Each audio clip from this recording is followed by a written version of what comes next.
अस्सलामु अलैकुम वरहमतुल्लाहि वबरकातुह।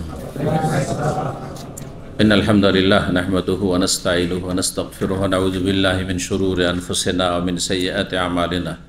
मन यहदिहिल्लाहु फला मुदिल्ल लहु व मन युद्लिल फला हादिय लहु व अशहदु अन ला इलाहा इल्लल्लाहु वहदहु ला शरीका लहु व अशहदु अन्ना मुहम्मदन अब्दुहु व रसूलुहु सल्लल्लाहु तआला अलैहि व अला आलिहि व सहबिहि व सल्लम तस्लीमन कसीरा। अम्मा बाद फ़क़द क़ाल इमाम बुखारी रहमहुल्लाहु ताला बाबु मन इश्तरा हदियहु मिनत तरीक़ि व क़ल्लदहा।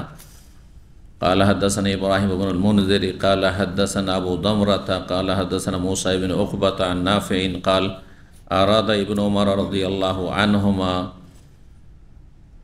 अल हज्ज आम हज्जतिल हरूरिय्यति फ़ी अहदि इब्न ज़ुबैर रज़ियल्लाहु अन्हुमा फ़क़ील लहु इन्नन्नास काइनुम बैनहुम क़िताल व नख़ाफ़ अन यसुद्दूक फ़क़ाल लक़द कान लकुम फ़ी रसूलिल्लाहि उस्वतुन हसना इज़न अस्नउ कमा सना उशहिदुक अन्नी क़द औजबतु उम्रतन हत्ता कान बिज़ाहिरिल बैदा क़ाल मा शानुल हज्ज वल उम्रति इल्ला वाहिद उशहिदुक अन्नी क़द जमअतु हज्जतन मा उम्रह व अहदा हदियन मुक़ल्लदन इश्तराहु हत्ता क़दिमा फ़ताफ़ बिल बैत वबिस्सफ़ा वलम यज़िद अला ज़ालिक वलम यहलिल मिन शैइन हरुमा मिन्हु हत्ता यौमिन नहरी फ़हलक़ा व नहरा वराअन क़द क़ज़ा तवाफ़हु लिल हज्ज वल उम्रति बितवाफ़िहिल अव्वल सुम्मा क़ाल कज़ालिका सनअ नबी सल्लल्लाहु अलैहि वसल्लम। सम्मानित भातृमंडলী, আল্লাহ রাব্বুল আলামিনের প্রশংসা এবং প্রিয় নবী সাল্লাল্লাহু আলাইহি সাল্লামের উপর সালাতু সালামের পর আজ জুমাবার 9 জিলকাদা 1445 হিজরি মোতাবেক 17 মে 2024 আমাদের ধারাবাহিক আলোচনা সহিহুল বুখারীর হজের পর্ব নম্বর 23। ইমাম বুখারীর হজের পর্বের অধ্যায় নম্বর 114 হাদিস নম্বর 1708 থেকে আজকে শুরু করব। বিষয়বস্তু বলছেন ইমাম বুখারী রাহিমাহুল্লাহ হাদি সম্পর্কে। আজকের আলোচনা হাদি কুরবানির পশু, হাজি সাহেবদের কুরবানির পশুর বিভিন্ন দিক নিয়ে। হাদি ক্রয় করা, হাদি জবাই করার স্থান, হাদি জবাই করার পদ্ধতি, দাঁড় করিয়ে না বসিয়ে, পা বেঁধে না খোলা অবস্থায়, ইত্যাদি ইত্যাদি সবগুলি আসবে। জি, আর তারপরে শেষ দিকে হাদির পশুর বা কুরবানির পশুর চামড়া যারা কসাইয়ের কাজ করবে, সব জায়গায় তো ফ্রি করে, গ্রাম অঞ্চলে অনেক সময় ফ্রি পাওয়া যায়, বেশিরভাগ তো দেখি ফ্রি পাওয়া যায়, আত্মীয় স্বজন আছে, কিন্তু পয়সা দিয়ে করতে হয় শহরে অথবা নিজের লোক না থাকলে। তো যদি কেউ কোরবানি বা হাদির পশুর চামড়া পারিশ্রমিক হিসাবে দেয় তো সেটি জায়েজ কিনা, এই সমস্ত বিষয়। আর কোরবানির পশুর চামড়া, আর কোরবানির পশুর ওটের পিঠে যে আপনার যা কিছু থাকে সেটা আপনার তার আবরণ হোক, আর তার আপনার সিটের বসার জায়গা যেটা সিট সেটা হোক, যা কিছু হোক না কেন এগুলিও সাদকা করতে হবে। এই বিষয় নিয়ে ইনশাআল্লাহ তাআলা হাদিসগুলি আসবে। 114 নম্বর অধ্যায় বলছেন বাবু মান ইশতারা হাদিয়াহু মিনাত তারিক। এই অধ্যায় হচ্ছে কোনো ব্যক্তি নিজের বাড়ি থেকে কুরবানির পশু নিয়ে গেল না, আর মেনাতেও কিনলো না, রাস্তায় কিনলো, এটা কেমন? জায়েজ। সবচাইতে ভালো কেউ যদি বাড়ি থেকেই কোরবানি পশু নিয়ে যায় হজ করতে, যেটা আরবরা প্রাচীন যুগে করতো, নবী সাল্লাল্লাহু আলাইহি সাল্লাম নিয়ে গেছেন মক্কা মদিনা থেকে 100 উট নিয়ে গেছেন সাথে করে। জি, আর যদি কেউ মনে করে যে আমার কাছে পয়সা আছে আর মদিনায় হয়তো বা যেখানে আছে দাম আছে, এখানে দাম বেশি, আমি গিয়ে রিয়াদে তাইফে সস্তা পাবো, রাস্তা থেকে কিনে নেব, সেটাও ভালো, জায়েজ। কেউ যদি মনে করে যে না আমি এসব ঝামেলাতে নেই, যেমন আজকালকার মানুষ, আমি মক্কা গিয়ে হজ করবো আর মিনার ময়দানে ওখানে যাব, কাউন্টারে গিয়ে, আজকাল কাউন্টার সিস্টেম হয়ে গেছে, গিয়ে ওখানে খরিদ করবো আর জবাই করব। এক সময় ছিল আমরা নিজেরাই জবাই করেছি, এখন আর নিজেরা জবাই করা যায় না, ভিতরে ঢোকাও যায় না। কিন্তু আপনি কাউন্টারে দাঁড়িয়ে থাকবেন আর জবাই করতে অর্ডার করলেন, পয়সা দিলেন, আর তারপর যদি বলেন যে আমার কোরবানির গোস্ত আমি নেবো, আপনাকে এখনও গোস্ত দিয়ে দেবে, জেনে রাখা ভালো। কেউ যদি ওইরকম আত্মীয় স্বজন আছে, বন্ধুবান্ধব আছে, ব্যাচেলার হোক ফ্যামিলি হোক, আর আপনি গোস্ত নিয়ে যাবেন, নিতে পারেন, সমস্যা নেই, গোস্ত নিতে পারেন। আর যদি বলেন যে না গোস্ত নেব না, পয়সা দিয়ে দিলেন। আর সর্বশেষ একেবারে অলসদের জন্য সেটা হচ্ছে যে ব্যাংকে পয়সা জমা করে দিলাম, তাই না? ব্যাংকে আজকাল অধিকাংশ লোক এমনটাই করছে যে বেশি খাটনি করব না, এসব ঝামেলা নিব না, আমি ব্যাংকে কী করেছি, হ্যাঁ, বা মোয়াল্লেমের কাছে হ্যাঁ হাদির পয়সা জমা করে দিয়েছি। ব্যাংকে জমা করলে আপনি বিশ্বস্ত প্রতিষ্ঠানে জমা করলেন, কারণ তাদের আগে কোরবানির পশু যতটা কেনা থাকে ততটাই তারা পয়সা নেই। কিন্তু আপনি মোয়াল্লেমের কাছে জমা করলে শুধু পয়সা দিয়ে দিলেন, যারা বাইরে থেকে হাজিরা আসছেন আপনাদের আত্মীয় স্বজন, আর অনেক মোয়াল্লেম কিন্তু আমানত দেন না, অসৎ। 100টা কোরবানি কালেকশন করলো হাজিদের থেকে, 25-50টা জবাই করলো আর বাকিটা খেয়ে ফেললো। অথবা আপনার কাছে নিল কোরবানি একটার জন্য 400-500 রিয়াল করে, যাতে বড় ধরনের কোরবানির পশু পাওয়া যাবে, যেটা অন্তত 15 থেকে 20 কিলো 25 কিলো হইতে হবে, আর 200-250 টাকায় পাওয়া যায় 10 কিলো মার্কা, ওইগুলো জবাই করে দিল, হ্যাঁ, কোনো রকম ব্যাস, আর বাকি 250 টাকায় খেয়ে নিল, 200-250 লাভ করে নিল না। তাহলে আপনাকে এইরকম মোয়াল্লেমদেরকে পয়সা দেওয়া যথেষ্ট নয়। সাথে যান, ঠিক আছে মোয়াল্লেম, ঠিক আছে, আমি রাস্তাঘাট চিনি না, আমি কসাইখানে চিনি না, চলো আমাকে সাথে নিয়ে চলো, আমরা সবাই গিয়ে, সবাই যেতে পারবো না, আমরা 100 জনের কোরবানি করতে যাও, আমরা যাচ্ছি, 5 জন যাচ্ছে কোরবানি, আমরা দেখে আসবো যে কতটা কোরবানি আমাদের হইল, তাহলে আপনার কোরবানি আদায় হবে, আর আমি টাকা দিয়ে দিছি ব্যাস। কোনো ব্যক্তিকে, মক্কায় আমার এক আত্মীয় থাকে, পরিচিত থাকে, তাদের টাকা দেয়, মক্কায় অনেকে এরকম ধর্ম ব্যবসা করে।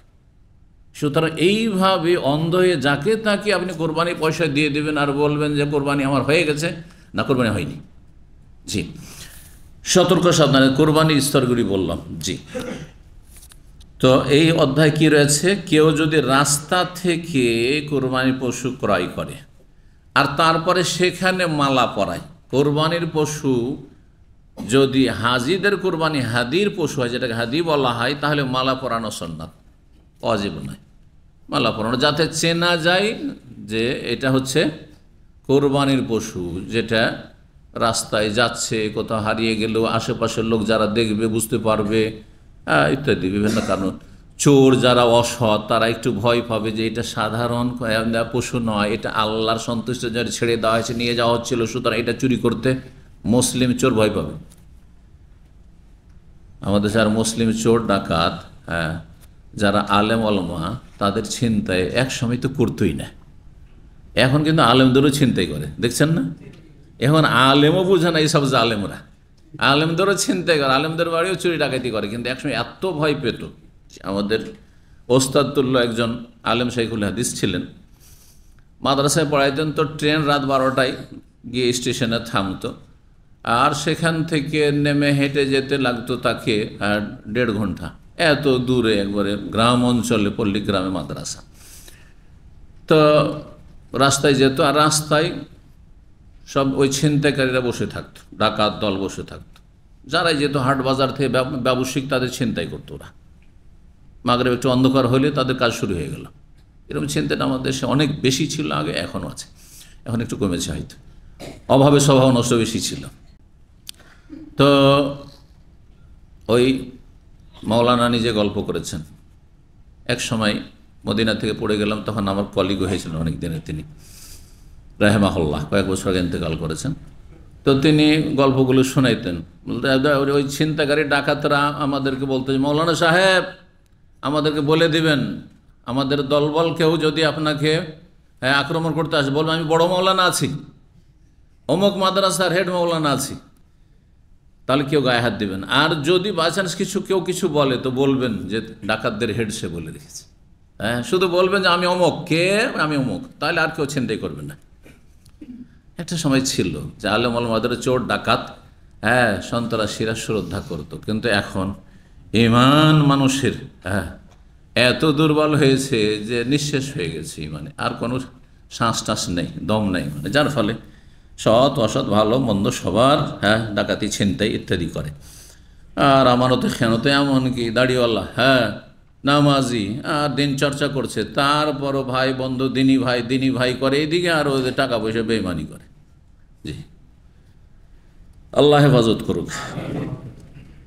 পয়সার জন্য ইমান হারাবেন না। যারা পয়সার জন্য ইমান হারিয়ে দিচ্ছে, জান্নাত হারিয়ে দিচ্ছে, তাদের ইমান হচ্ছে কচুর পাতার পানির মতো, একটুতেই প্রচুর পানি পড়ে যায়।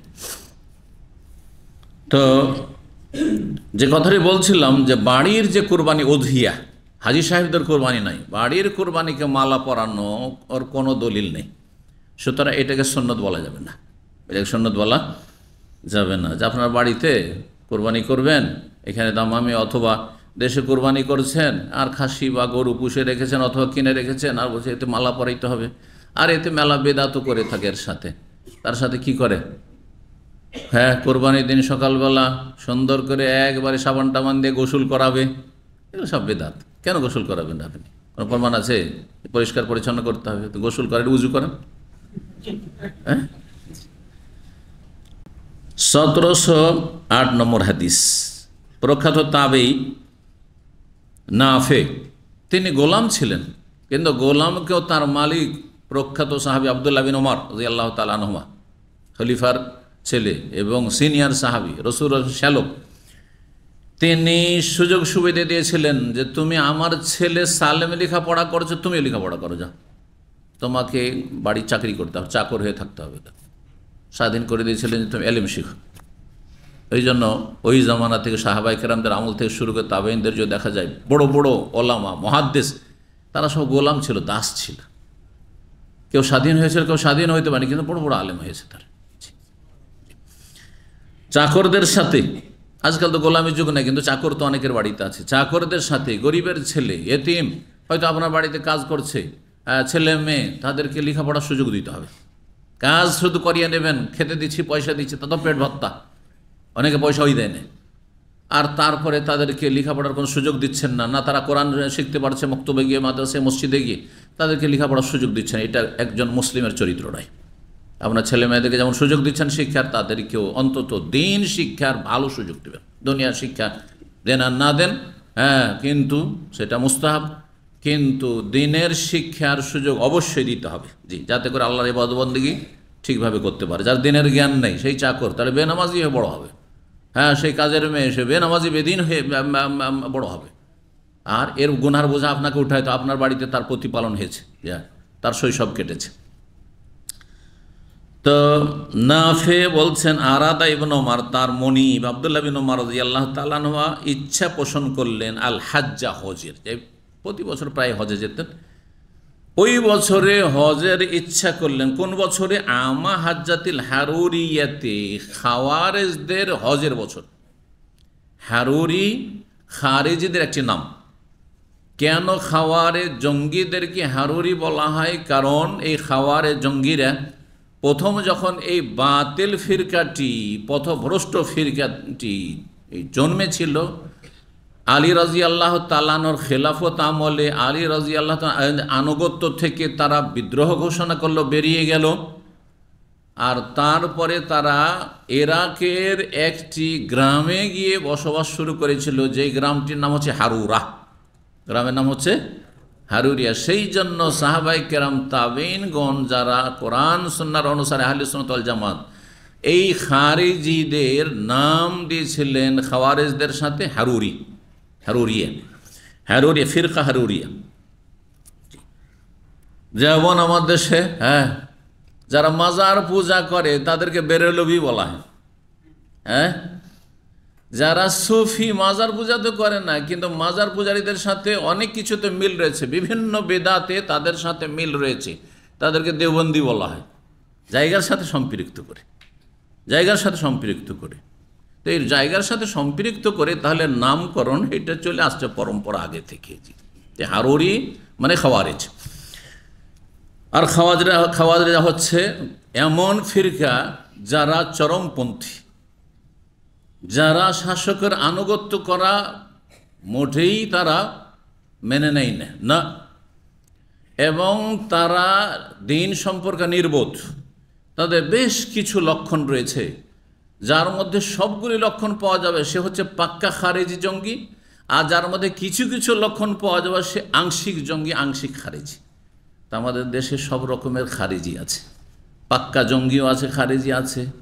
হ্যাঁ, আব্দুর রহমান বাংলা ভাই আর এই ধরনের যারা অস্ত্র হাতে নিয়েছে, হ্যাঁ, বা অস্ত্র হাতে নিতে যুবকদেরকে প্ররোচিত করছে আর পথভ্রষ্ট করছে। আর তারা মুসলিম শাসকদেরকে তাদের কাবিরা গুনার কারণে ফাসেক বলে ক্ষান্ত হয় না, তারা একবার নাস্তিক আর তারা ইসলামের দুশ্মন আর ইহুদি নাসারাদের গোলাম এসব বলে আখ্যায়িত করে। হ্যাঁ, তাদের শাসকরা আগে সব ইসলামের দুশ্মন, নাউজুবিল্লাহ। এগুলো সব খারিজিদের লক্ষণ, এগুলো সব খারিজিদের লক্ষণ। যারা শাসকের আনুগত্য করতে তারা চায় না এবং শাসকদের বিরুদ্ধে বিদ্বেষ পোষণ করে, হয়তো অস্ত্র ধারণ করে না কিন্তু বিদ্বেষ পোষণ করে, ঘৃণা পোষণ করে, আর তাদের বিরুদ্ধে কি করে, মানুষকে খেপিয়ে দেয়। হ্যাঁ, তারপরে স্টেজ পেয়ে গেলে, মাইক পেলে, জুমার খুতবা পেলে একেবারে এমন আগুন লাগানো বক্তব্য করে, দেশে আগুন লাগিয়ে দেয়, যুবকদের রক্তকে গরম করে দেয়। রক্ত গরম করে দিলে না, আর জিহাদের ময়দান নেই, শাসকের নেতৃত্ব ছাড়া জিহাদ নেই। কী করে জিহাদ করবেন? ক্ষমতা আছে, প্রোটেকশনে ডিফেন্সের ক্ষমতা আছে, সরকার ছাড়া কোনো সংগঠনের কোনো ক্ষমতা নেই। পাখিকে গুলি করার মধ্যে গুলি করে রেখে দেবে দুশ্মনেরা। তাহলে এই যে রক্ত গরম করে দিলেন যে আমরা রক্ত দিতে প্রস্তুত, আরে রক্ত দেওয়ার ক্ষেত্রেও তো থাকতে হবে।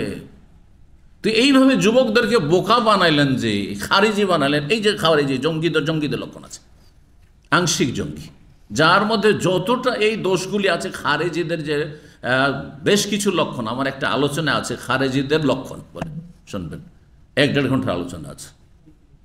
এবং কোরআন এবং হাদিসের আলোক খারেজিদের সবগুলি লক্ষণ হাদিসে যা এসছে তাতে তুলে ধরেছি, দলিল আলোক। যার মধ্যে যতটা আছে সে ততটা খারিজি।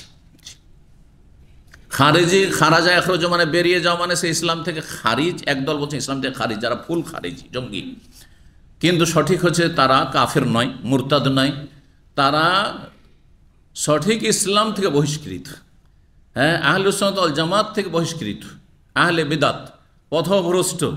তারা যে ফিরকা নাজিয়া, একটি দল জান্নাতি, বাকি 72টি জাহান্নামী, ওই 72টির একটি তারা। কিন্তু তারা মুসলিম ফিরকা, মুসলিম ফাসেক এবং খুনি, জি, জঙ্গি।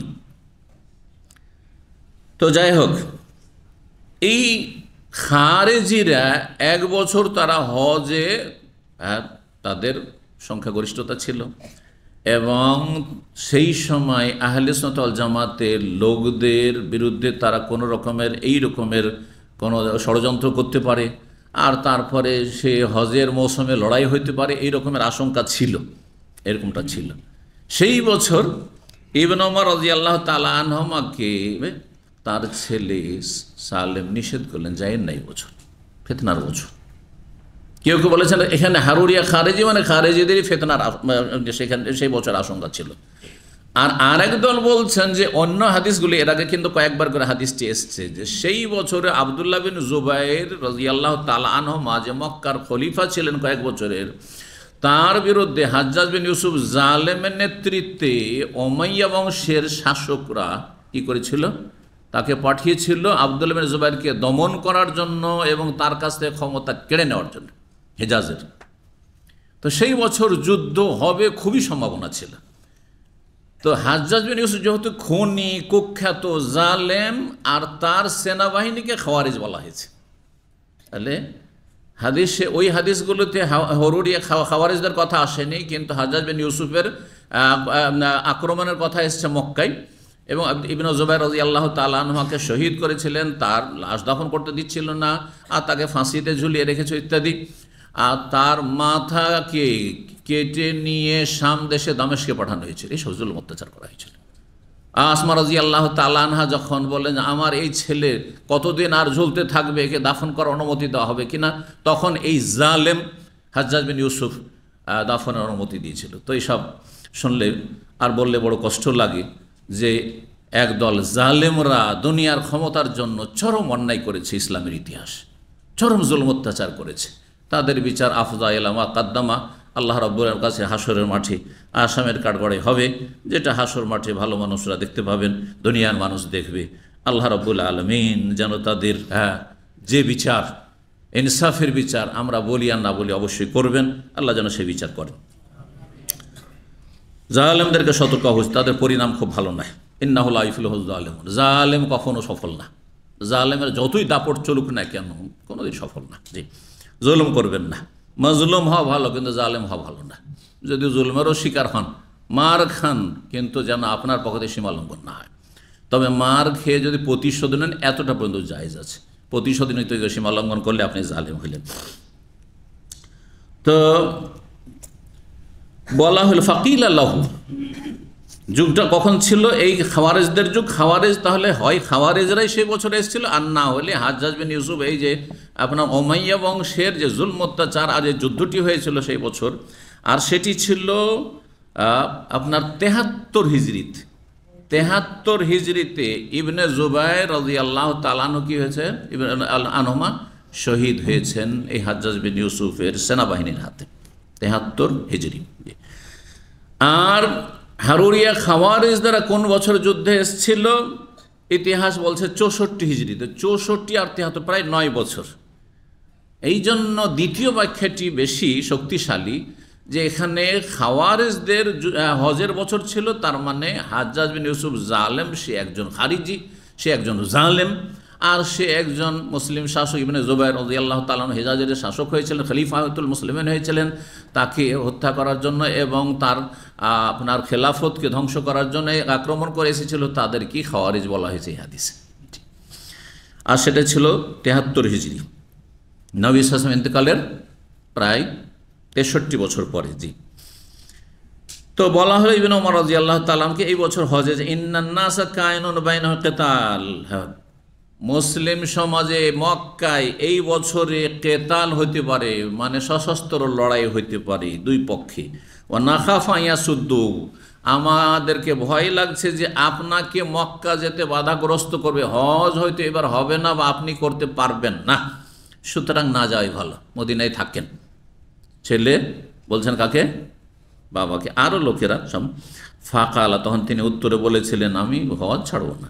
লাকাদ কানা লাকুম ফি রাসূলিল্লাহি উসওয়াতুন হাসানাহ, আল্লাহ বলছেন যে তোমাদের জন্য রাসূলুল্লাহ সাল্লাল্লাহু আলাইহি ওয়াসাল্লামের মধ্যে রয়েছে উত্তম আদর্শ। রাসূলুল্লাহ আদর্শ হুদাইবিয়ার ঘটনায় মওজুদ রয়েছে, যে আমরা আল্লাহর ঘর জিয়ারতে যাব, হজ বা উমরায়, আর রাস্তায় যদি কোনো জালেমে বাধাগ্রস্ত করে সেখানে হালাল হয়ে যাব, কারণ ইচ্ছা করে আমি এহরাম খুলিনি, আমাকে বাধ্য করা হয়েছে। জি, আর সেখান থেকে হালাল হয়ে চলে আসবো, হজের সব পেয়ে যাবো, উমরার সব পেয়ে যাবো। বলছেন সূরা আহজাবের আয়াত নম্বর 21 কথা বললাম, ইযান আসনাউ কামা সানা রাসূলুল্লাহ সাল্লাল্লাহু আলাইহি ওয়াসাল্লাম, আমি এমনটাই করব যেমনটা করেছেন রাসূলুল্লাহ সাল্লাল্লাহু আলাইহি ওয়াসাল্লাম। হুদাইবিয়াতে গেলেন, আর কুরবানির পশু সাথে ছিল, আর সাহাবায়ে কেরাম 1400 থেকে 1500 তাদের সংখ্যা ছিল সঙ্গী, তারা সবাই উমরায় যাচ্ছেন, সবাই ইহরামের অবস্থায় ছিলেন, আর তারা কোনো যুদ্ধ করতে যাননি। কিন্তু মক্কার কাফেররা যখন ঢুকতে দিল না, আর মোটেই এবছর আসতে দেব না, তাদের জিদ পূরণ করলো, আগামী বছর আসবে, 3 দিনের জন্য আসবে, এই সমস্ত হুদাইবিয়ার সন্ধির যে শর্তগুলি হইল, সেখান থেকে ফিরে আসলেন, কোরবানি পশুগুলি নিয়ে গেছিলেন, কি করেছিলেন? ওইখানেই জবাই। তাহলে যে যদি কারোর সাথে কোরবানি পশু থাকে, তাহলে সেখানে কি করে দিবে? জবাই করে দিয়ে হালাল হয়ে যাবে। এটাই করবো আমি, এই কথা বললেন ইবনে ওমর রাদিয়াল্লাহু আনহু। তারপরে বলছেন, উশহিদুকুম, তোমাদেরকে সাক্ষী রাখছি, শোনো, আন্নী কাদ আওজাবতু উমরাতান, আমি উমরা নিজের ওপর আবশ্যক করে না, মানে উমরা নিয়ত করে ফেললাম, মানে হজের তামাত্তু করো, প্রথম নিয়ত করলেন, পরে চিন্তা করেন হজের তামাত্তু করে মাঝখানে হালাল হওয়া হয়, এটা না করে, আর যেহেতু এই বছরে ঝামেলারও আশঙ্কা রয়েছে, হজে কেরানি করিনি। তারপর একটু পরে বলছে হাত্তা কানা বাই জাহিরুল বাইদা, যখন বাইদার প্রান্তরে পৌঁছিলেন, বাইদা হচ্ছে জুলহুলাইফা মসজিদ থেকে এগিয়ে গিয়ে উঁচু এলাকা, জনহীন এলাকা, এবং গাছপালাও সেখানে নেই। যেই এলাকায় মাঠে গাছপালা না থাকে সেটাকে বাইদা বলা হয়। তখন সেখানে বলেন যে মা শানুল হজ্জ ওয়াল উমরাতে ইল্লা ওয়াহিদ, অর্থাৎ মিকাতে পৌঁছেছেন, আর এখান থেকে ইহরাম করে চলতে লাগবেন মক্কার উদ্দেশ্যে জুলহুলাইফা। বলছেন যে হজ উমরার অবস্থা তো একই রকম, দুটো বিধিবিধান এহরাম একই রকম, সুতরাং উশহিদুকুম, তোমাদেরকে সাক্ষী রাখছি, আন্নী জামাত হাজ্জাতান মা উমরা, আমি উমরার সাথে হজও একত্রিত করে নিলাম। তার মানে কোন হজ করলাম? হজে কেরানে দুটোকে একসাথে একত্রিত নিয়ত করা হয়। ও আহদা হাদিয়ান মুকাল্লাদান, এবং তিনি একটি হাদি ক্রয় করলেন, মুকাল্লাদান মালা পরানো, ইশতারাহু, যেটা রাস্তায় খরিদ করলেন, এখানে সংক্ষেপে রয়েছে ইশতারা, খরিদ করলেন, কিন্তু গত পর্বের হাদিসে এসেছে ইশতারাহু মিন কুদাইদ, কোদায়েদ নামক স্থান থেকে খরিদ করেছে। কোদায়েদ স্থানটি মক্কা থেকে 150 কিলোমিটার দূরে, মদিনা থেকে প্রায় তাহলে কত হয়ে যাবে, 250 কিলোমিটার দূরে। যে বর্তমান সাইনবোর্ডে খোলাইস এলাকা একটি রয়েছে, সেই এলাকায় অবস্থিত।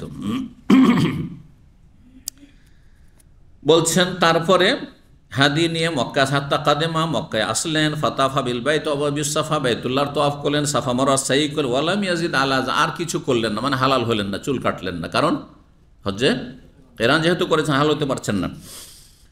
ওয়ালাম ইয়াহলিল মিন শাইইন, আর হালালও হইলেন না।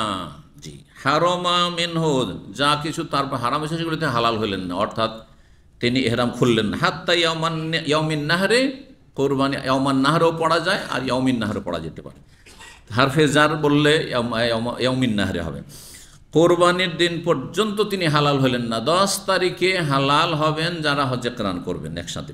ফাহালাকা, তারপরে 10 তারিখে মাথা মুন্ডন করলেন। ওয়া নাহার, আর কোরবানি করলেন। ওয়ারা, আর তারপরে তিনি মনে করলেন আন কাদা তাওয়াফাহু লিল হজ্জ ওয়াল উমরা বিতাওয়াফিল আউয়াল, প্রথম যে সাফা মারওয়ার সাই করেছি যখন প্রথম এসে মক্কা পৌঁছেছি, সেটা দিয়েই আমার কাজ হয়ে গেল। এখানে তাওয়াফ বলতে সাফা মারওয়ার তাওয়াফ, সাফা মারওয়ার একটি সাই যথেষ্ট।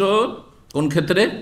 হজে কেরানের ক্ষেত্রে। এটা একাধিকবার বলেছি, আবার বলছি, এটা হচ্ছে সঠিক মত শাফি, মালিক, আহমদ এবং আহলুল হাদিসদের মত। পক্ষান্তরে হানাফি মযহাব হচ্ছে যে হজে তামাত্তু করলেও 2টা সাই ফরজ, আর হজে কেরান একসাথে করলেও 2টো সাই তাদের কাছে ফরজ, তাহলে অতিরিক্ত একটি সাই তাদের কাছে ফরজ রয়েছে। 115 নম্বর অধ্যায় বলছেন বাবু জাবহির রাজুলিল বাকারা আন নিসাইহি মিন গায়রি আমরিহিন্না। এই অধ্যায় হচ্ছে কোন পুরুষ ব্যক্তি যদি গাভী কোরবানি করে তার স্ত্রীদের পক্ষ থেকে তাদের নির্দেশ ছাড়া, অর্থাৎ কারো পক্ষ থেকে, এখানে মাসলা হচ্ছে কারো পক্ষ থেকে যদি কোরবানি করতে চান তো তাদেরকে কি জানাইতে হবে? জানানোর পরে তাদের অনুমতি নিতে হবে? না, জানানোর প্রয়োজন নেই, আর অনুমতি নেওয়ারও প্রয়োজন নেই। বিশেষ করে তাদের ভরণ পোষণ যদি আপনার দায়িত্বে থাকে, তাদের পক্ষ থেকে আর আপনি কোরবানি করবেন, তাদের হুকুম নেওয়ার কোনো প্রয়োজন নেই। বাপ মায়ের সাথে আছেন, আর বাপ মা সংসারে এখন তাদের ইনকাম সোর্স কিছু নেই, আর নিজের সম্পদ কিছু নেই, তাহলে বাপ মায়ের পক্ষ থেকে আপনি কোরবানি করছেন। নিজের কোরবানি হয়তো আলাদা করে বাপ মায়ের কোরবানি করছেন, অথবা আপনার কোরবানিতে বাপ মায়ের নিয়ত সামিল করছেন, যেটা সবচেয়ে। যদি একটি পশু করেন তাহলে নিজেকে, নিজের পরিবার এবং বাপ মা যদি আলাদা তাদের ইনকাম না থাকে বা সম্পদ না থাকে, তাহলে একটি কোরবানিতে সবার নিয়ত করবেন। সেটা আপনার বাড়ির কোরবানি হোক, বাড়ির কোরবানির ক্ষেত্রে বিশেষ করে, আর হাদির কোরবানি তো যেহেতু যার পক্ষতে হজ হচ্ছে। তো নবী সাল্লাল্লাহু আলাইহি বিবিগণ বিদায় হজের বেলা ছিলেন হজে। কয়জন ছিলেন? 9 জন একসাথে ছিলেন। বিদায় হজের বছর 9 জন ছিলেন। একটি গাভী জবে করলেন স্ত্রীদের পক্ষ থেকে, তাদের হুকুম নেননি, তাদেরকে জানাননি, তাদের জানাও ছিল না যে আমাদের কুরবানি কি হচ্ছে। আর জানছেন যে স্বামী আছে, ওনার দায়িত্ব, ওনার ভরণ পোষণের দায়িত্ব, সুতরাং কোরবানি দেওয়া দায়িত্ব ওনার, উনি কোরবানি দিচ্ছেন। তো কোনো ব্যক্তি যদি কারো পক্ষ থেকে কোরবানি করে, জানানো জরুরি নয়, জানাতে পারে, নাও জানাতে পারে, অনুমতি নেওয়া কোনো জরুরি নয়। জি, 1700, এমনকি অপর ব্যক্তি কেউ যদি মনে করে আমি অমুককে খুব ভালোবাসি, তার পক্ষ থেকে একটা, এবার কি করব, কোরবানি করব, জানাইতে হবে। হ্যাঁ, যে শেখ আপনার পক্ষ থেকে একটা কোরবানি করছি, না, কোনো জরুরি নেই। কি আল্লাহ জানছে কার নিয়ত আপনি করেছেন, ওর কাছে পৌঁছে যাবে, ওর কাছে পৌঁছে যাবে, জি, ওর আমল নামে পৌঁছে যাবে, এবং আপনি যে খরচ করলেন আপনিও নাকি পেয়ে যাবেন ইনশাআল্লাহ। জি, তো 1709 নম্বর হাদিস, আমরা বিনতে আব্দুর রহমান তাবেঈ, বড় ফকিহ ছিলেন। তিনি বলছেন সামিআতু আয়েশা, মা আয়েশা রাদিয়াল্লাহু তাআলা বিশিষ্ট ছাত্রী ছিলেন। তিনি বলছেন আমি মা আয়েশা রাদিয়াল্লাহু তাআলার কাছে শুনেছি তাকুল বলতে, খারাজনা মা রাসূলিল্লাহ সাল্লাল্লাহু আলাইহি ওয়াসাল্লাম, রাসূলুল্লাহ সাল্লাল্লাহু আলাইহি ওয়াসাল্লাম বেরোইলাম মদিনা থেকে মক্কার উদ্দেশ্যে হজের বছর, বিদায় হজের বছর। লেখামসিন বাকিনা মিন জিলকাদা, যখন 5 দিন অবশিষ্ট ছিল জিলকাদা মাসের। আজকে জিলকাদা মাসের কয় তারিখ বললাম? 9 তারিখ। 5 দিন বাকি ছিল, তার মানে 25 তারিখ। জিলকাদার 25 তারিখে বেরোচ্ছেন। আর 5টা দিন বাকি আছে। লা নোরা ইল্লাল হজ, আমাদের উদ্দেশ্য হজ ছাড়া আর কিছু ছিল না। আমরা মনে মনে নিয়ত রেখেছি যে আমরা শুধু কিসের জন্য যাচ্ছি, হজ করতে যাচ্ছি, ওমরাতে নয়। কারণ হজ মৌসুমে ওমরা করা জাহিলি যুগে পরম্পরা, এটাকে বড় অপরাধের কাজ মনে করত। আর শরীয়তে এমন কোনো বৈধতার বিধানও আসেনি। তাহলে যেটা মগজে ঢুকে আছে আগে থেকে, যে বাপদাদা আমল থেকে যে তরিকা, সেটাই না করবেন। সুতরাং হজ মৌসুমে ওমরা করা যাবে না। যখন যাবে না তো আমরা কি জন্য যাচ্ছি, শুধু হজ করার জন্য প্রথম। কিন্তু মক্কা পৌঁছার পরে আল্লাহর পক্ষ থেকে ওহী আসলো। কি ওহী আসলো? যে হজ মৌসুমে ওমরা করতে কোনো দোষ নেই। জাহেলি যুগের লোকেরা যেটা খুব অন্যায় কাজ মনে করতো, সেটা তাদের কুসংস্কার, ভ্রান্ত ধারণা, সেটা তাদের মন গড়া ধর্ম, তোমাদের বাপদাদাদের। সুতরাং সেটাকে ডিলিট করো, রহিত করো, হ্যাঁ, মগজ থেকে। আর তোমাদের মধ্যে এখন যাদের কাছে কুরবানির পশু নেই, তারা নিয়ত পরিবর্তন করে না হজ থেকে ওমরাই, আর হালাল হয়ে যাও, যেহেতু হালাল হতে বাধা নেই। আর 8 তারিখ পর্যন্ত হালাল হয়ে থাকো। 4 জিলহজ পৌঁছেছে, 5 আর 4 9 দিন লেগেছে। আর তারপরে হালাল হয়ে থেকে 8 তারিখে তখন হজের এহরাম বাঁধবে। আর যার কাছে কুরবানির পশু আছে রাসূলুল্লাহ সাল্লাল্লাহু আলাইহি ওয়াসাল্লামের মতো, যারা কুরবানির পশু সাথে করে নিয়ে এসছে, তারা হালাল হইতে পারবে না। তারা এহরাম অবস্থায় থাকা, তারা হজে কিরান করুক। তারা হজের যে নিয়ত ছিল তার সাথে ওমরাটাকে কি করে নিক, অ্যাড করে নিক। তাহলে এমন কোনো ব্যক্তিকে নবী সাল্লাল্লাহু আলাইহি ওয়াসাল্লাম ছেড়ে দেননি যে তুমি হজে ইফরাদ করো ওই বছরে। এটা বোঝা যাচ্ছে স্পষ্ট। হয় হজে তামাত্তু, আর না হলে হজে কিরান। কারণ হজে ইফরাদ 3 নম্বর। আপনাকে আল্লাহ সুযোগ দিয়েছেন একটা ওমরার নেকি করার, কেন আপনি নেকির ক্ষেত্রে এত অভক্তি, অনীহা? ঠিক ওই রকমই যেমন সুস্থ ব্যক্তি খোঁড়ার মতো সুস্থ থাকা সত্ত্বেও বসে বসে নফল পড়া আছে না দেশীয় তরিকায়। এসা পরে মসজিদেই ফরজ পড়লো তখনও সুস্থ, আর বেতর পর্যন্ত সুস্থ, আর যেমনই নফল পড়া শুরু করলো তখন খোঁড়া হয়ে গেল, হ্যাঁ, রুগী হয়ে গেল। সুস্থ ব্যক্তি যদি বসে নামাজ পড়ে তো কত নেকি পাবে? অর্ধেক নেকি পাবে। 2 পড়ে 1 পেলেন তো কত? তাহলে নেকির ওপর অনীহা। এত নেকির দরকার নেই, আমি 2 পড়বো, 1-এর নেকি দেবো, তাই না? কত ভালো মানুষ, কত ভালো কাজ করছেন আপনি, সবের কাজ করলেন আপনি। আরে নবী সাল্লাল্লাহু আলাইহি ওয়াসাল্লাম বসে বসে পড়েছেন কখন? কুমিল লাইলা ইল্লা কালিলা, অল্প সময় ঘুমাও আর বাকি সারা রাত তাহাজ্জুদ পড়ো। 3, 4, 5, 6, 7 ঘন্টা তাহাজ্জুদ। হ্যাঁ, 3 কোয়ালিটির তাহাজ্জুদ, 1/3 অংশ, 2/3 অংশ, আর না হলে অর্ধেক। এত লম্বা তাহাজ্জুদ পড়ার পরই তখন একটু বিশ্রামের প্রয়োজন রয়েছে। সুতরাং বেতরটা পড়ার পরে বসে বসে পড়েছেন। তো আপনিও যদি অন্তত 1 ঘন্টার তাহাজ্জুদ পড়েন, আর তারপরে মনে নবী সাল্লাল্লাহু তাহাজ্জুদের পরে আর বেতরের পরে বসে বসে 2 রাকাত নফল পড়েছেন, আমিও পড়বো, তাহলে সুন্নাত। কিন্তু আপনি মসজিদে বসে বসে আপনি খোঁড়ার মতো পড়ে, এটি সুন্নত নয়, এটি সুন্নত নয়। জি, তো বলছেন ফালামা দানান মিন মক্কা, যখন আমরা মক্কার কাছাকাছি হইলাম, আমার রাসূলুল্লাহ সাল্লাল্লাহু আলাইহি ওয়াসাল্লাম কাছে ওহী চলে এসেছে। তখন যে কথাটি বলছিলাম, নির্দেশ দিলেন মাল্লাম ইয়াকুন মাহাদিয়ুন, যার কাছে কুরবানির পশু নেই, ইজা তাফা, যখন বাইতুল্লাহ তাওয়াফ হয়ে যাবে, ওয়া সাবাইনা সাফা ওয়াল মারওয়া, সাফা মারওয়া সাই হয়ে যাবে, আই হাইল, হালাল হয়ে যাক, চুল কেটে ছোট করে হালাল হয়ে যাক। কালাত, মা আয়েশা বলছে, ফাদখিলা আলানা ইয়াউমান নাহরি বিলাহমে বাকার, তারপরে কুরবানির দিন আমাদের তাঁবুতে গরুর গোশত নিয়ে আসা হইল। লাহমে বাকার, গরুর গোশত। হঠাৎ করে নবী সাল্লাল্লাহু আলাইহি ওয়াসাল্লামের বিবিগণের যে খেমা, তাঁবু, কুরবানির দিন সেখানে মেনাতে গরুর গোশত নিয়ে আসা হয়েছে। ফাকুলতু, মা আয়েশা বলছেন, তখন যে নিয়ে আসলো তাকে জিজ্ঞেস করলাম, মা হাজা, এটা কোত্থেকে, কে দিল, কিসের গোশত? তখন ওই লোক বলছেন, নাহারা রাসূলুল্লাহ সাল্লাল্লাহু আলাইহি ওয়াসাল্লাম আন আজওয়াজিহি, রাসূলুল্লাহ সাল্লাল্লাহু আলাইহি ওয়াসাল্লাম জবাই করেছেন তার বিবিদের পক্ষ থেকে কুরবানি। কি কুরবানি ছিল? ওট ছিল না, ছিল কি? বাকার, গরু জবাই করেছেন। একটা গরু জবাই করেছেন, তাই না? একটা গরু জবাই করেছেন। আর বিবি কয়জন? 9 জন। 9 জনের পক্ষ থেকে হবে? হ্যাঁ, এটা একটা সংশয় হাদিসে, এটাকে ক্লিয়ার করে নেন, জি, কাজে আসবে। নবী সাল্লাল্লাহু আলাইহি ওয়াসাল্লাম 7 জন বিবির পক্ষ থেকে একটা গাই করেছেন, বাকি থাকে 2 জন, তাই না? 2 জনের পক্ষ থেকে ওলামারা বলেছেন যে 2টো ছাগল জবাই করেছেন, 2টো ছাগল জবাই করেছেন, তো হয়ে গেল। এখান থেকে বোঝা গেল যে যেমন বাড়ির কোরবানিতে গরুর ভাগা আছে, ঠিক তেমনি তেমনি কিসে হজের কোরবানি তো ভাগা, সর্বনিম্ন ভাগা, সর্বনিম্ন যেটা হজে তামাত্তু কেরানের জন্য ওয়াজিব কোরবানি, সেটা হচ্ছে হয় একটা ছাগল, দুম্বা, ভেড়া, ভেড়ি আর গোটা, ওতে ভাগ চলবে না। আর না হইলে গরুর 7 ভাগের 1 ভাগ, আর না হলে উটের 7 ভাগের 1 ভাগ, উটের 10 ভাগের 1 ভাগের হাদিস রয়েছে।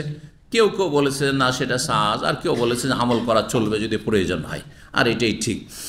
তো উট যেহেতু গরুর চাইতে বড় পশু, আর তাতে 10-এরও হাদিস রয়েছে, সুতরাং 7 করলে ভালো। আর কেউ যদি উঠে 10 জন শরীক হয় সেটাও অনেক ওলামাদের কাছে জায়েজ, যেহেতু সহিহ হাদিস। তো রাসূলুল্লাহ সাল্লাল্লাহু আলাইহি ওয়াসাল্লাম বিবিদের পক্ষ থেকে গরু ভাগে জবাই করেছেন। তাহলে যারা ফতোয়া দিচ্ছে যে গরুর ভাগা নেই, তাদের ফতোয়া ভুল না? ভুল নয়, ভুল। আচ্ছা, তারপরে আরেক দল একটু তাদের ফতোয়াকে একটু চেঞ্জ করেছে, বলছে যাদের অভাব আছে তারা করবে। আপনি কেন করবেন ভাগ? তাহলে নবী সাল্লাল্লাহু আলাইহি ওয়াসাল্লাম 100টি উট কোরবানি করছেন, এখানে অভাব ছিল কি? নবী সাল্লাল্লাহু আলাইহি ওয়াসাল্লামের একটা উটের 7 ভাগের 1 ভাগ যথেষ্ট, তাহলে 99 প্লাস আরও 6 ভাগ, বাকিটা পুরোটা নফল করছেন, ঠিক কিনা? তো অভাব তো এখন ছিল না। নবী সাল্লাল্লাহু আলাইহি ওয়াসাল্লাম তো ইচ্ছা করলে বিবিদের পক্ষ থেকে একটা একটা করে 9টা উট, তো গেল 9টা, ওইদিকে বাঁচলো কয়টা? 100টার মধ্যে 91টা বাঁচলো। তো 91টা উট নবী সাল্লাল্লাহু থাকতো, করতে পারতেন না? তাহলে বোঝা গেল যে নবী সাল্লাল্লাহু আলাইহি ওয়াসাল্লাম অভাবের কারণে বিবিদের ভাগার ব্যবস্থা করেননি, জায়েজ। অভাব না থাকলেও জায়েজ, তবে উত্তম হচ্ছে গোটা পশু, এতে কোনো সন্দেহ নেই। সবচেয়ে উত্তম কোরবানি হচ্ছে হজের ক্ষেত্রে হোক হাদি, অথবা বাড়ির কোরবানি উযিয়া হোক, গোটা গরু না উট। কিন্তু যার গরু খাওয়ার নেশা আছে সে তো বলে গরু 1 নাম্বার। যদি কারো বাড়ির মেহমান হন, মাঝে মাঝে মেহমানদের জিজ্ঞাসা করি আমরা, মেহমান দেখি যে কোথাকার তারা, আর মেহমানকে জিজ্ঞাসা করি যে উট খাবেন, গরু খাবেন না খাসি? বলছে খাসি। না না না না, গরু। বুঝতে পারছেন যে কোন দেশের মানুষ তাহলে? হ্যাঁ, যারা মনে করে যে গরু না খেলে হিন্দুই থেকে যাব, মুসলমান হইতে হবে। হ্যাঁ, মুসলমান হইতে হলে গরু খেতে হবে, গরুর নেশা। গরুতে যে স্বাদ সেটাকে উঠে পাওয়া যায়, আর সেটা কি খাসিতে পাওয়া যায়? কিন্তু ইন্ডিয়ার লোক যদি হয়, বলেই দিই, হ্যাঁ, ইন্ডিয়ার লোক যদি গরু খাওয়ান তো আপনি অপমান করলেন। শুনে রাখেন ইন্ডিয়ান বন্ধু বান্ধব থাকলে, কারণ ওরা মনে করে যে গরু গরু আমাদের 150 টাকা করে পাওয়া যাচ্ছে, 150 টাকা কিলো। হ্যাঁ, আর খাসি হচ্ছে 800 টাকা কিলো। এই খাসি খাওয়ানো কত কৃপণ, খাসি খাওয়ালো না গরু খাওয়াইলো, কথা বুঝতে পেরেছেন? হ্যাঁ, ব্যতিক্রম আমি সেটা কথা, কারণ আমার এলেমওয়ালা মানুষ, আমাকে গরু খাওয়াইলো, আমার মানহানি করলেন না। কিন্তু জাহেল যদি কেউ হয়, সে মনে করে গরু খাওয়ালেন, তার আপ্যায়ন ভালো করে করলেন না আপনি। কিন্তু বাংলাদেশি যদি হয় তো গরু খাওয়াইলে ভালো আপ্যায়ন হয়েছে, গরুর গোস্তটা ছিল একেবারে মজার ছিল, তাই না? তো যাই হোক, তাহলে এই যে ফতোয়াগুলি মার্কেটে ছড়াছড়ি, বাংলাদেশের মার্কেটে শুধু এই ফিতনা, এই যে ভাগা চলবে না, ভাগা চলবে না, এই শুধু বাংলাদেশে।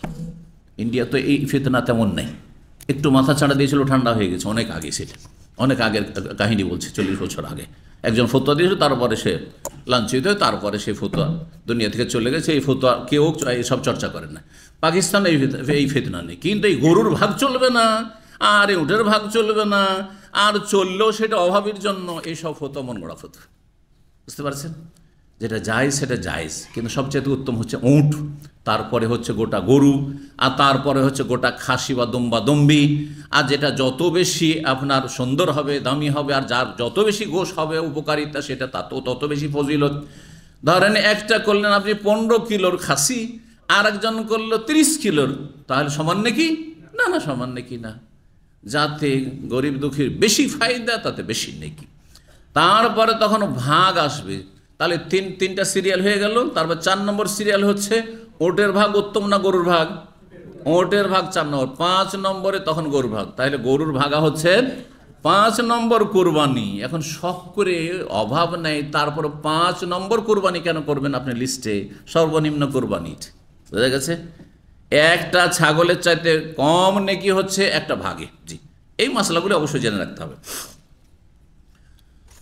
ইয়াহিয়া বলছেন ফাজাকার তহলিল কাসেম, কাসেম বিন মোহাম্মদ বিন আবি বকর, আবু বকর সিদ্দিক রাদিয়াল্লাহু তাআলা আনহুর ছেলে, মোহাম্মদের ছেলে মানে নাতি, তাকে আমি বললাম, ইয়াহিয়া বলছেন এই মর্মে, এই হাদিসটি শোনার পরে, কালা, তখন বললেন তিনি, আতাত কাবিল হাদিস আলা ওয়াজহি, মা আয়েশা রাদিয়াল্লাহু তাআলা আনহা বা আমরা, তার ছাত্রী যে আমরা, হাদিস যে বর্ণনা করেছেন একেবারে পুরোপুরি ঠিক, যেমন হাদিস তেমনই বর্ণনা করেছেন, হুবহু সেই হাদিসই বর্ণনা করেছেন। জি, 116 নম্বর অধ্যায় বলছে বাবু নাহরিফি মানহারিন নবী সাহেব মেনা। এই অধ্যায় হচ্ছে নবী সাল্লাল্লাহু আলাইহি ওয়াসাল্লামের কোরবানি করার স্থানে মেনায় কোরবানি করা।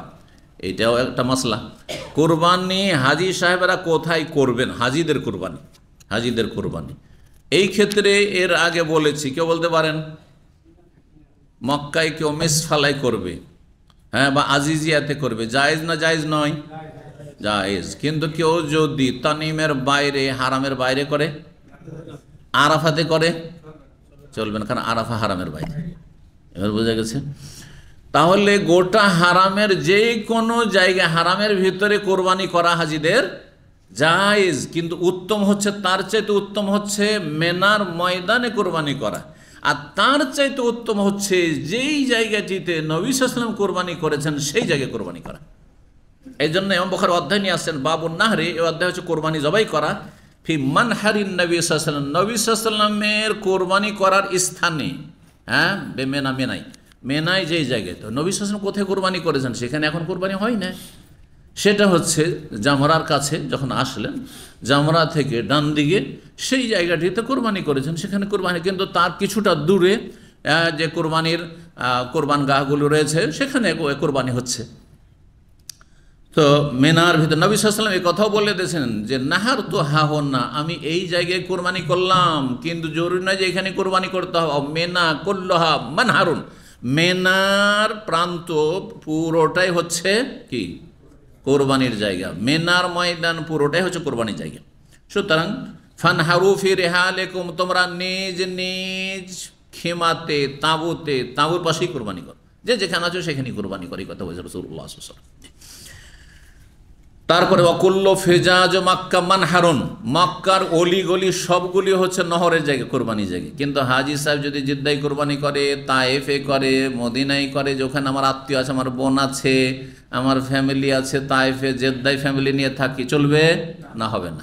তবে মক্কায় কোরবানি করার পরে গোশত বহন করে দুনিয়ার যে কোনো জায়গায় নেওয়া যেতে পারে, দামাম নিয়ে চলে আসতে পারেন। কোরবানি করলেন মক্কায়, আর গোশতটাকে ফ্রোজেন করে আপনি দামাম নিয়ে চলে আসলেন, খেলেন, কোনো অসুবিধা নেই। সেটাও কোন ধরনের কোরবানি, এও আর একটা মাসলা আছে।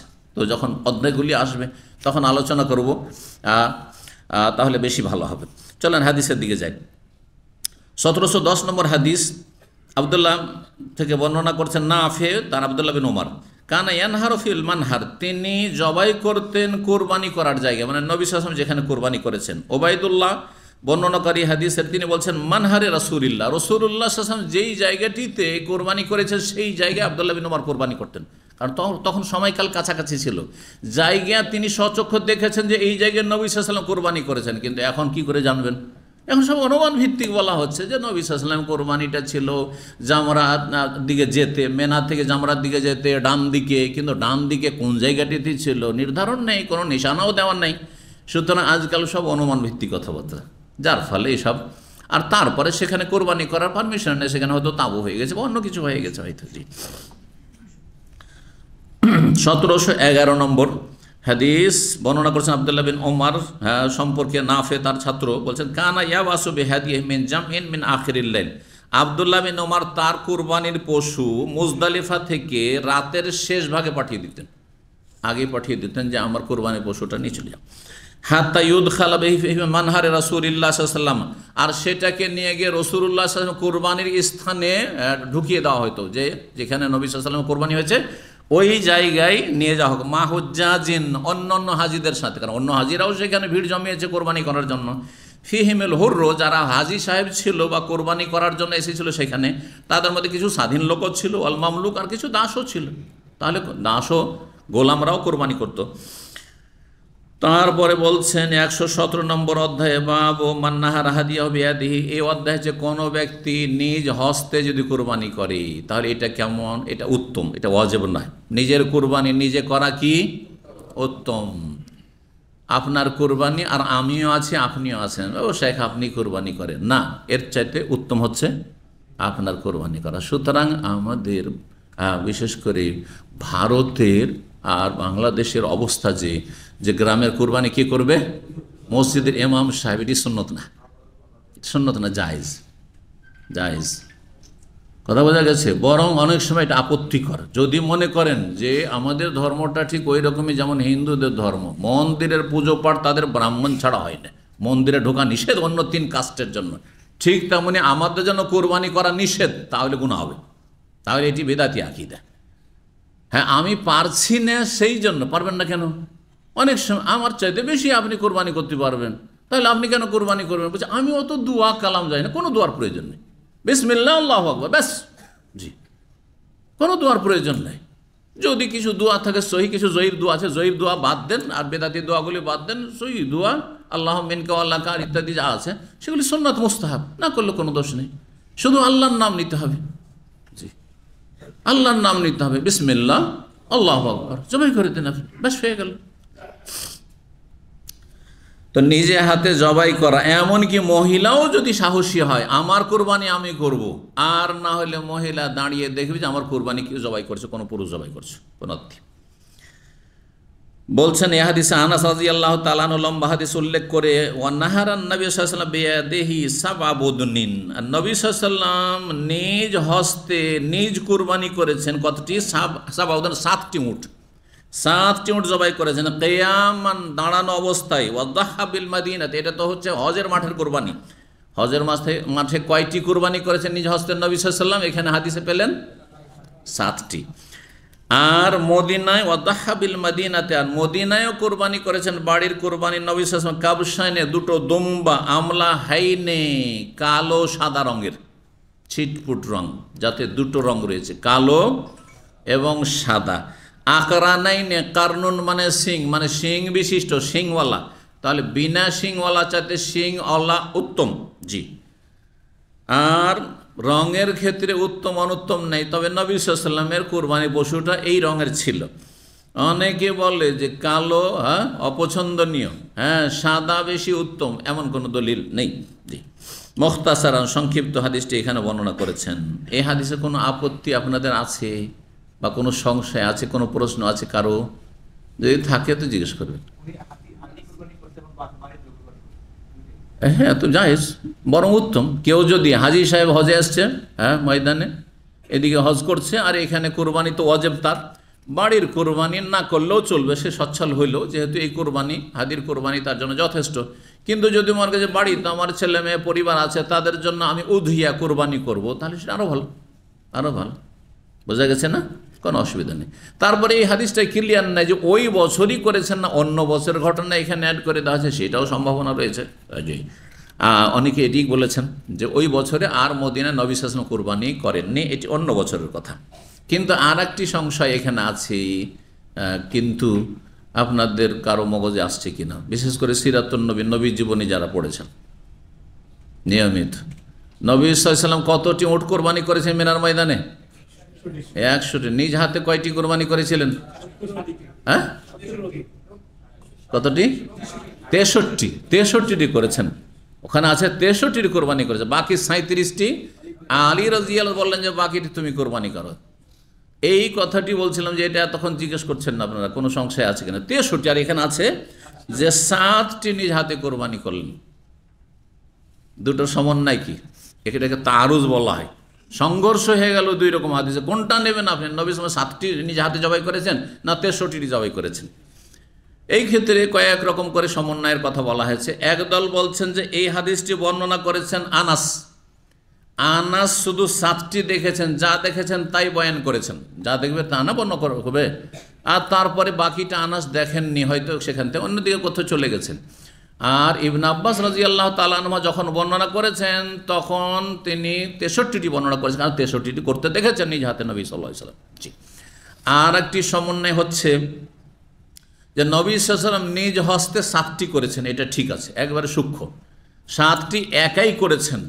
আর তারপরে 63 পর্যন্ত জবাই করতে গিয়ে আলীকে বললেন যে আলী, অস্ত্রটি তুমিও ধরো আমিও ধরি। একটা হাদিস এই মর্মে বর্ণনা করেছেন একজন কিন্দি সাহাবী, হারিস বিন কিন্দি বা এইরকম নামের সাহাবী। তিনি বলছেন যে নবী সাল্লাল্লাহু আলাইহি ওয়াসাল্লাম কোরবানিগুলি জবাই করলেন, তখন অস্ত্রের যে ছুরি বা ছোরা, এই ছুরির ওপর দিকটা নবী সাল্লাল্লাহু আলাইহি ওয়াসাল্লাম ধরলেন, আর নিচের দিকটা বললেন যে আলী তুমি ধরো, আর তারপরে আঘাত করা। তাহলে সমন্বয় হচ্ছে যে 7টি একাই জবাই করেছেন, আর বাকি 63 পর্যন্ত ওই দুইজন মিলে অস্ত্র ধরে জবাই করেছেন। সেই জন্য আনাস বলছেন যে নবী সাল্লাল্লাহু আলাইহি ওয়াসাল্লাম নিজ হস্তে 7টি করেছেন। তো কথা আপন জায়গায় কি আছে, ঠিক আছে। আর তারপরে যখন 63টি পুরা হয়ে গেল, তখন বললেন যে আর আমি অস্ত্র ধরবো না, আলী বাকিটা তুমি 37টা জবাই করে দাও। একটি রহস্যের কথা বলি, আর একটি হেকমতের কথা। নবী সাল্লাল্লাহু আলাইহি ওয়াসাল্লাম 63টি কেন নিজ হাতে জবাই করলেন?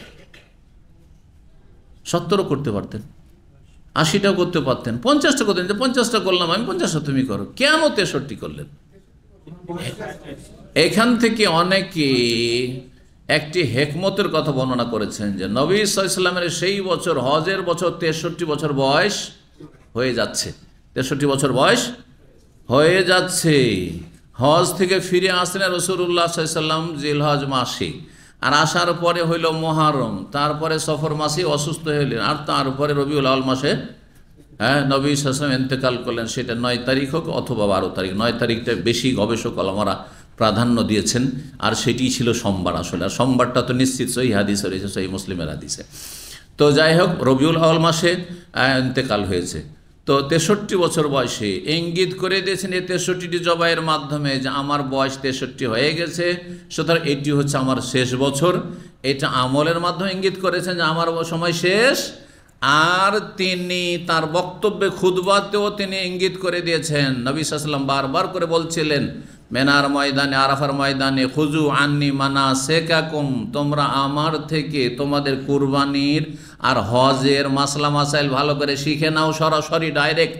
ফাইন্নি লাআল্লি লাআলকাকুম বাদা আমি হাজা, হতে পারে আগামী বছরগুলিতে আর তোমাদের সাথে আমার সাক্ষাৎ হবে না। রাসূলুল্লাহ সাল্লাল্লাহু আলাইহি ওয়াসাল্লাম কথার দ্বারা ইঙ্গিত করে দিয়েছেন, আর এই জবাইয়ের আমল দ্বারা ইঙ্গিত করে দিয়েছেন যে আমাকে আল্লাহ হায়াত দিয়েছেন আমার 63 বছর, আর 63টি নিজ হাতে আমি পশু কুরবানি করলাম আল্লাহর সান্নিধ্য লাভের জন্য, আর এর মাধ্যমে আমার সময় শেষ হচ্ছে, সেটাও তোমাদেরকে ইঙ্গিত করে দিলাম। আল্লাহ তাআলা আ'লাম। জি, তো তারপরে চলা যাক 118 নম্বর অধ্যায়ে বলছেন বাবু নাহরিল ইবলি মুকাইয়াদাতান। এই অধ্যায় হচ্ছে উট জবাই করবেন পা বেঁধে। উট জবাই করার ক্ষেত্রে সুন্নত হচ্ছে কি করা, পা বেঁধে দেবেন, গলাতে রশি রাখবেন আর জব্দ রাখবেন, উটকে ছেড়ে দিয়ে। আর যদি এমনি ছাড়া অবস্থায় আছে, বাঁধাও নেই, মেরে দেন, যখন আঘাত লাগবে তখন একেবারে এমন ছুটা ছুটবে যে হতে পারে যে যারা জবাই করছে তাদের প্রাণ নাশ করবে। জি, তো যার ফলে বেঁধে উট জবাই করা, দাঁড়ানো অবস্থায় জবাই করা এবং বেঁধে জবাই করা দুটোই সুন্নাত। 1713 নম্বর হাদিস বর্ণনা করছেন জিয়াদ ইবনে জুবাইর কালা রাআইতু ইবনে উমর, আমি আব্দুল্লাহ বিন উমর রাদিয়াল্লাহু তাআলা আনহুকে দেখেছি, আতা আলা রাজুলিন, একজন ব্যক্তির কাছে আসলেন, তাদ আনাখা বাদানাতাহু ইয়ানহারুহা, সেই ব্যক্তি তার উটকে বসিয়ে দিয়ে জবাই করছে, উটকে বসিয়ে দিয়ে, উট বসে আছে আর এই ছোড়া মারছে।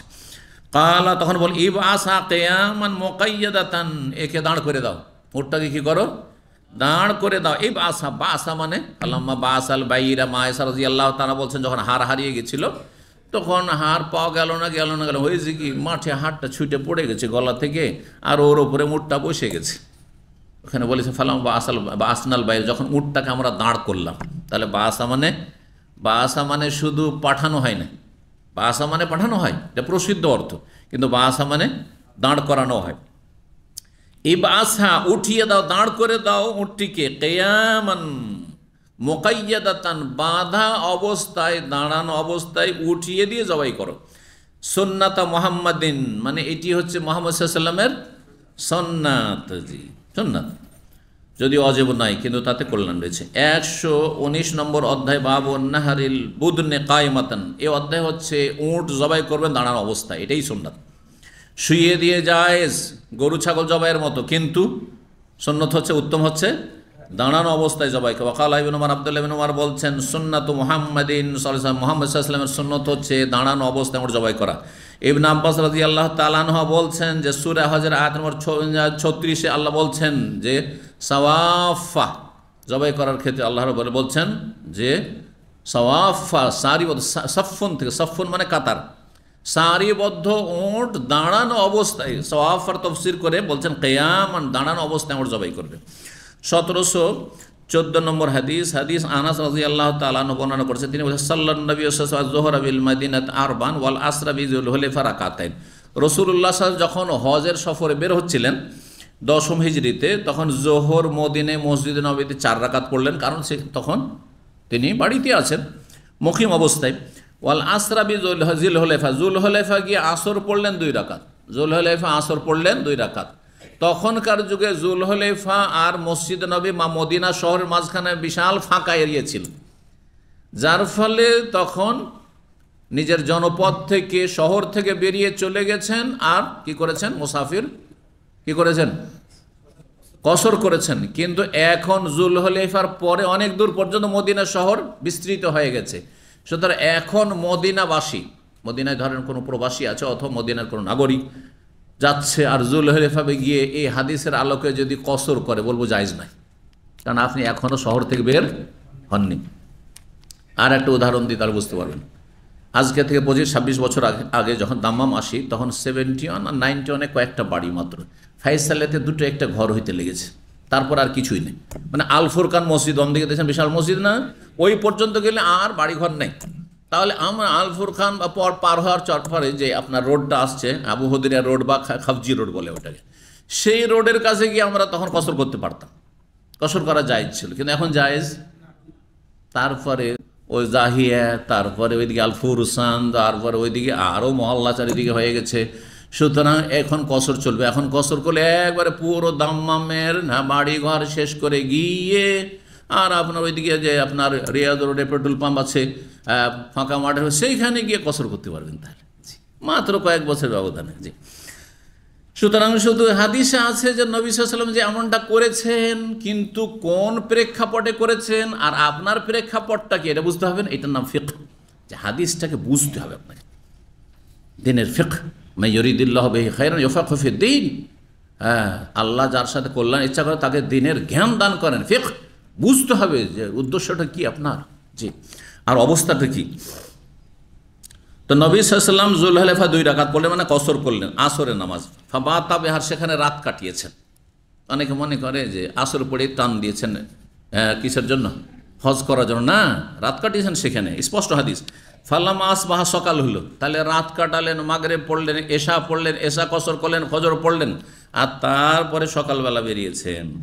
সকাল যখন হইল, রাকে বা রাহেলা তাহু, বাহনের ওপরে চাপলেন। ফাজাআলা ইউহাল্লিলু ওয়া ইউসাব্বিহু, তারপরে লা ইলাহা ইল্লাল্লাহ আর তসবিহ সুবহানাল্লাহ এসব পড়তে লাগলেন। জি, ফালাম্মা আলা আলাল বাইদা, যখন বাইদা নামক উঁচু জায়গায়, জুলহলেফার নিচু জায়গায় আছে, তার পাশে যে উঁচু জায়গা, সেখানে যখন উঠলেন আর বাহন চলতে শুরু করলো, লাব্বা বেহেমা জামিয়ান, তখন হজ উমরা দুটোকে একসাথে নিয়ে তালবিয়া পাঠ করলেন। একসাথে নিয়ে প্রথমে ছিল না, কিন্তু এখানে বর্ণনাকারী শেষ পরিণামটা বর্ণনা করেছেন। নবী সাল্লাল্লাহু আলাইহি ওয়াসাল্লাম হজটা কি ছিল, হজে কেরান ছিল, সেই জন্য।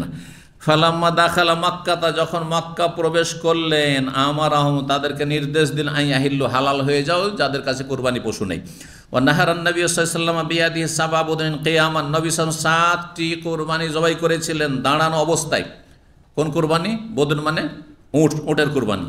ওয়াদাহা বিল মাদিনাতে, মদিনাতে তিনি ঈদের দিনের কুরবানি করেছেন। কাবশানে, 2টো দুম্বা, আমলা হাইনে, কালো সাদা রঙের, আকরা নাইনে, শিং বিশিষ্ট। 1715 নম্বর হাদিস আনাস রাদিয়াল্লাহু তাআলা বর্ণনা করছেন, সাল্লাল্লাহু আলাইহি ওয়াসাল্লাম যোহরা বিল মাদিনাতে আরবান, ওই হাদিসটি, নবী সাল্লাল্লাহু যোহর পড়েছেন মদিনায় 4 রাকাত, আসর জুলহলেফা 2 রাকাত পড়েছেন, আর তারপরে বর্ণনা করছেন আনাস, তারপরে রাত কাটিয়েছেন হাত্তা আসবাহা, আর সকাল হলো, তারপরে ফজরের নামাজ পড়লেন। সুম্মা রাকিবা রাহেল, বাহনে চাপলেন, হাত্তা ইস্তাওয়াত বিহিল বাইদা, বাইদা নামক স্থানে যখন তিনি গমন করলেন, আহাল্লা বে উমরাতিন ওয়া হাজ্জাতিন, উমরা হজ দুটোকে একসাথে নিয়ে চলতে লাগলেন।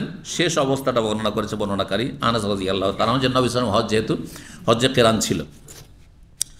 120 নম্বর অধ্যায়ে বলছেন, বাবুন, এই অধ্যায় হচ্ছে লা ইউতিল জাজ্জারা মিনাল হাদিয়ে শাইআন, কুরবানির পশুর কোনো কিছু কসাইকে দিতে পারবেন না, আপনি পারিশ্রমিক হিসাবে দিতে পারবেন না, পারিশ্রমিক হিসাবে দিতে পারবেন। হাদিয়া হিসাবে দিলে হাদিয়া ওর মতো অন্য লোককে যতটা দিচ্ছেন ততটাই দিতে পারেন, তার বেশি দিলে আপনি বলেন আর না বলেন সেটা পারিশ্রমিক।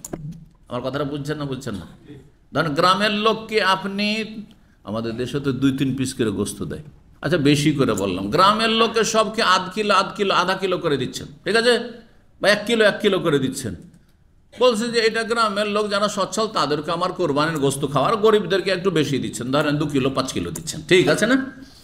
আর আপনি কসাইকে দিচ্ছেন, আপনি গ্রামের সবাইকে দিচ্ছেন আধা কিলো, আর কসাইকে দিচ্ছেন 1 কিলো বা 2 কিলো। যদি আপনাদের জিজ্ঞাসা করে কেন কসাইকে দিচ্ছেন, পারিশ্রমিক দেওয়া যায় না, বলে পারিশ্রমিক না, তাকে আমি হাদিয়া দিচ্ছি। তো হাদিয়া বেশি কেন? হাদিয়া বেশি মানে ইনডাইরেক্ট তাকে পারিশ্রমিক দিচ্ছেন, যে আগামী বছরে যাতে করে এই বেশি হাদিয়া পেয়ে আগ্রহের সাথে আমার কোরবানি করতে আসে, তাই এটা পারিশ্রমিক হয়ে গেল না। হাদিয়া দিবেন, অন্যদেরকে যা দিবেন ততটাই দিতে পারেন, তার বেশি দিতে পারবেন না। আশা করি বুঝতে পারছেন। সুতরাং আপনি পারিশ্রমিক বলেন আর না বলেন, অন্যদের চাইতে বেশি দিলে সেটা পারিশ্রমিক হবে।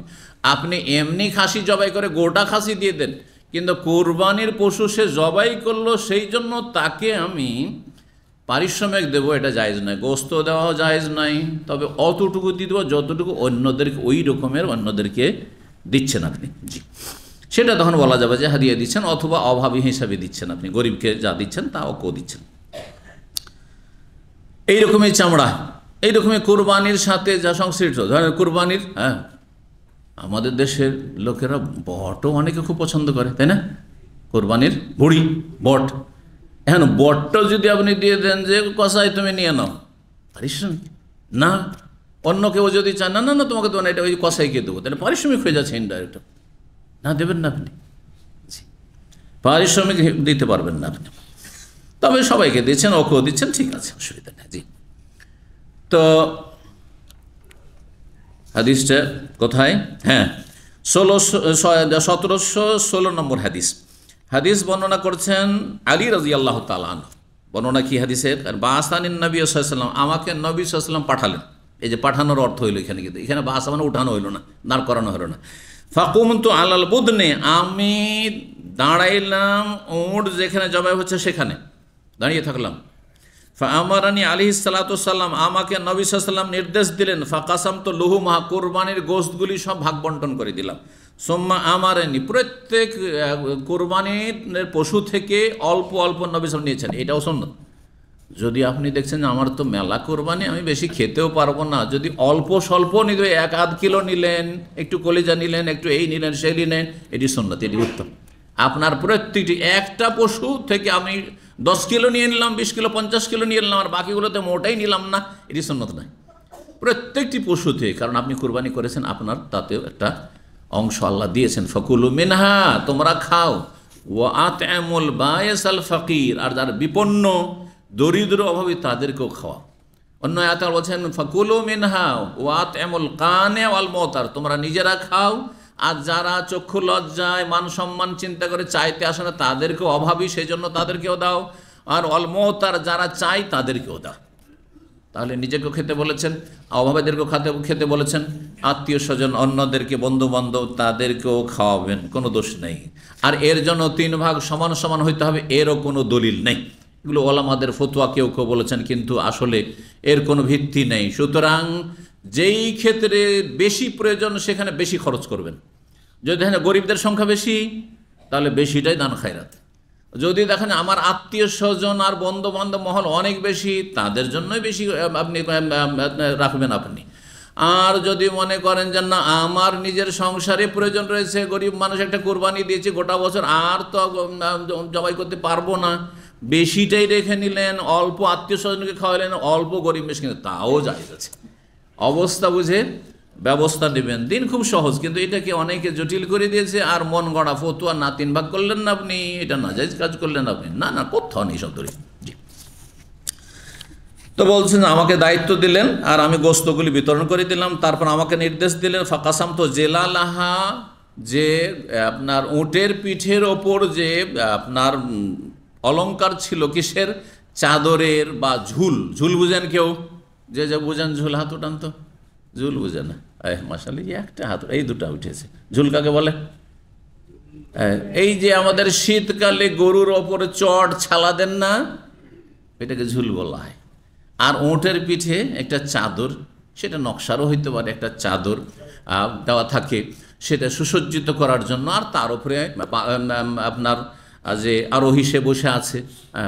তারপরে উটের পিঠে সে সিট কভার, সিট থাকতে পারে, সিট সেটাও তার মধ্যে সামিল।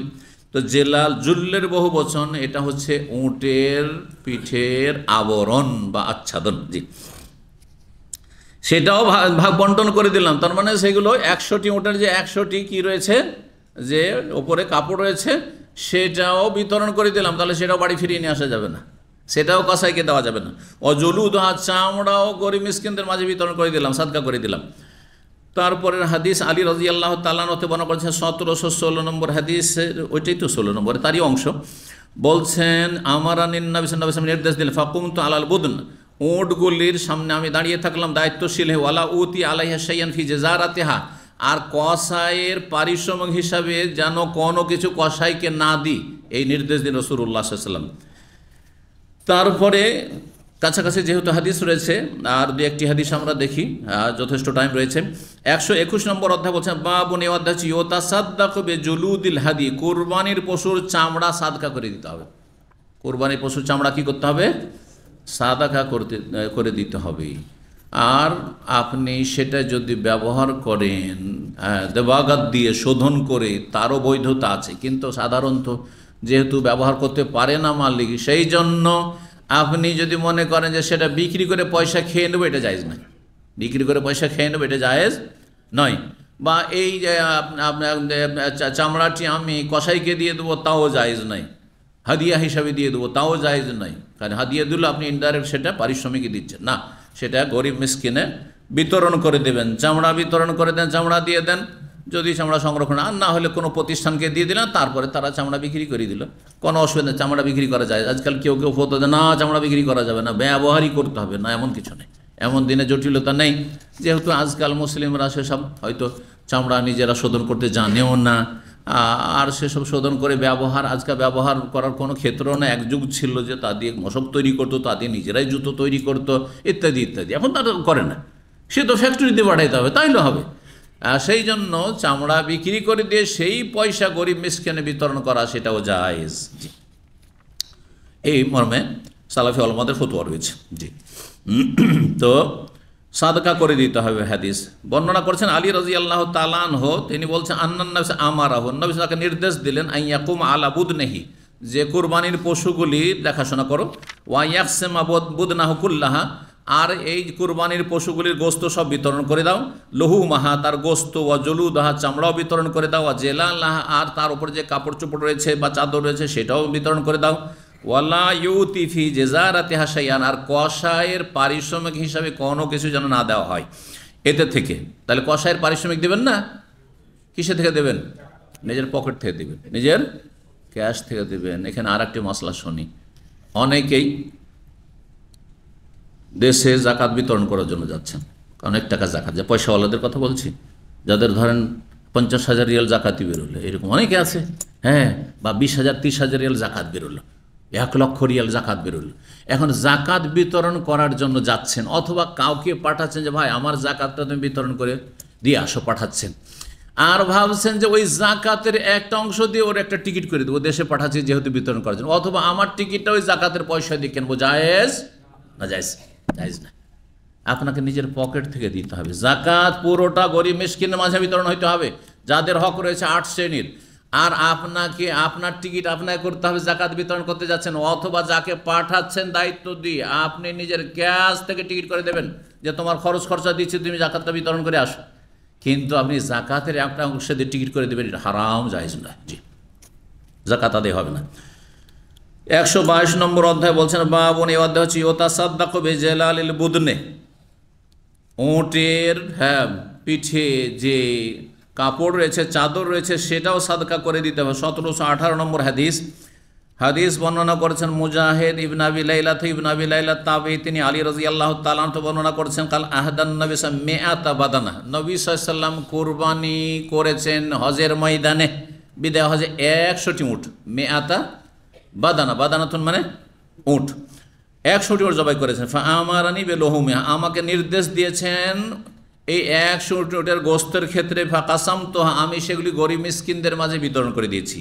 জি, মক্কার গরিব মিসকিনের মাঝে বিতরণ করবেন।